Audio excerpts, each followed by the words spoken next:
আমরা শুভকামনা দিতে এতে অস্বাভাবিক আপনারা কি দেখছেন আমার অন্তত পক্ষে মনে হচ্ছে না, বিশেষ করে যেখানে আমরা কলকাতায় থাকি।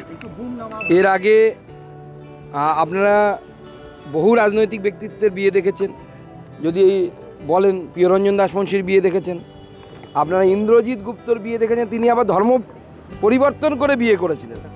তো বিয়ের মধ্যে অস্বাভাবিক কিছু নেই। রাজনীতিতে যারা থাকে, সামাজিক জীবনে যারা থাকে, তাদের সমাজের কাজ, রাজনীতির কাজ করতে করতে অনেক দেরি হয়ে যায়। যেমন প্রিয়রঞ্জন দার হয়েছিল, অনেক পরে উনি বিয়ে করতে পেরেছিলেন। অনেক রাজনৈতিক ব্যক্তিত্ব আছে যাদের এরকম হয়েছে।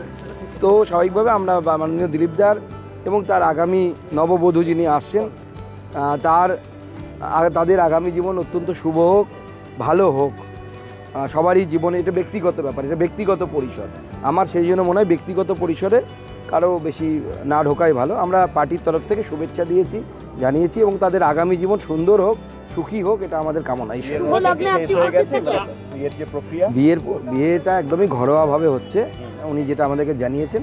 আজকে সন্ধ্যাবেলায় সম্ভবত বিয়ে, আমরা শুভকামনা দিতে গেছিলাম, শুভকামনা হয়ে গেছে। বিয়েতে আমাদের থাকা সম্ভব না। আমি নিজে বালুঘাট চলে যাচ্ছি আজকে, গোটা দিন বৈঠকের পর আমার নিজের এলাকায় যাওয়ার বিষয় আছে। তো যারা থাকবে তারা এক দুজন খুবই ক্লোজ যারা, তারাই আসবে। কিন্তু সংঘের প্রচারক দিলীপ দা সেই জায়গায় না, এখানে আপনাদের ভুল করছে। সংঘের প্রচারককে যখন রাজনীতিতে পাঠানো হয়, অর্থাৎ নেতা করে পাঠানো হয়, সঙ্গে দু টাইপের প্রচারক আসে। একদল নেতা হয়ে আসে, একদল সংগঠন মন্ত্রী হয়ে আসে। সংগঠন মন্ত্রী হয়ে যারা আসেন তারা প্রচারক থাকেন, কিন্তু নেতা হিসেবে যাদেরকে পাঠানো হয়, অর্থাৎ সভাপতি, জেনারেল সেক্রেটারি, এই সমস্ত পদে যারা থাকে, জেনারেল সেক্রেটারি অর্গানাইজেশন, তারা কিন্তু প্রচারক থাকেন না। প্রচারক থেকে তাদেরকে নিবৃত্তি দেওয়া হয়। উদাহরণস্বরূপ অটল বিহারী বাজপেয়ী এবং লালকৃষ্ণ আডবাণীর উদাহরণটা আমি বিশেষ করে রাখবো, কারণ উনি বিবাহিত ছিলেন, সেই জন্য। লালকৃষ্ণ আডবাণী প্রথম জীবনে সংঘের প্রচারক ছিলেন, আরএসএসের প্রচারক ছিলেন।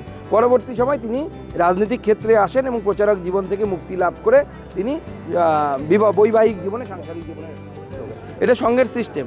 সংঘের বহু প্রচারক আছেন যারা প্রচারক থেকেছেন, তারপরে তারা সাংসারিক জীবনে প্রবেশ করেছেন। উদাহরণস্বরূপ আমার এপিএস অজয় সরকার, সেও সংঘের প্রচারক ছিলেন এক সময়, পরবর্তীকালে পারিবারিক জীবনে প্রবেশ করেছেন। কারা এলেন সুকান্ত দা আপনারা এখনো পর্যন্ত? আমরা সবাই এসেছিলাম, সবাই পার্টির যারা বড়, সুনীল বনসাল থেকে শুরু করে, মঙ্গল পাণ্ডেজি থেকে শুরু করে, অমিতাভ চক্রবর্তী, সতীশ ধন, অমিত মালব্য আসতেন, উনি রাস্তায় দেরি হয়ে গেছে, উনি পৌঁছতে পারেননি। এরকম যত আমরা নেতৃত্ব, আমি, জ্যোতির্ময় সিং মাহাতো, লকেট চ্যাটার্জি, সবাই আমরা যারা নেতৃত্ব, আমরা এসে সবার নামই বললাম, কেউ মিস করিনি। আশা করি 26 লোকসভা ভোটে দিলীপ ঘোষের পরাজয়, তার পরের বছরই এই সিদ্ধান্ত। স্বাভাবিকভাবেই রাজনৈতিক মহলে একটা জল্পনা উঠছে, তবে কি তাহলে সাংসারিক জীবনে চলে যাবেন, রাজনীতি থেকে অবসর নেবেন?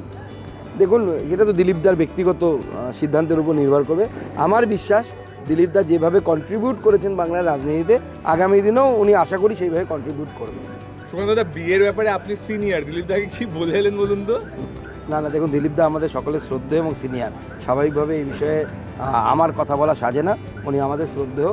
ওনার মাকে আমরা প্রণাম করে শুভকামনা জানালাম। ওনার মা খুব খুশি। ওনার মা আপনারা শুনেছেন নিশ্চয়ই, মায়ের জন্যই প্রায় বিয়েটা করা আর কি। তো স্বাভাবিকভাবে মাকে দেখার লোক চাই, মা এখানে এসে আছেন। উনিও খুব চিন্তায় ছিলেন যে আমার নারুকে কে দেখবে। বর্তমান প্রাক্তনকে কি উপহার দিলেন? আমি মিষ্টি, ফুল, ধুতি, শাড়ি এগুলো দিয়েছি, বিয়েতে যা দিতে হয় আর কি।